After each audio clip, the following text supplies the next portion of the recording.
Setting up Facebook Conversion API with Google Tag Manager requires configuring custom triggers and tags to send event data to Facebook. Here's a step-by-step guide. Obtain your Facebook Pixel ID and create a server-side event in Facebook Events Manager. Log into your Google Tag Manager account. Create a new tag by navigating to Tags and selecting New. Choose the custom HTML tag type. Paste the Conversion API script provided by Facebook into the HTML field.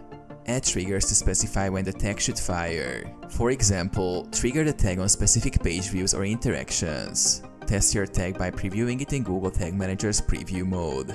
Once satisfied, publish your changes in Google Tag Manager. Configure your server to send event data to Facebook's Conversion API endpoint using a server-side language like PHP or Node.js. Verify that events are being sent to Facebook by checking your Facebook Events Manager for incoming server-side events.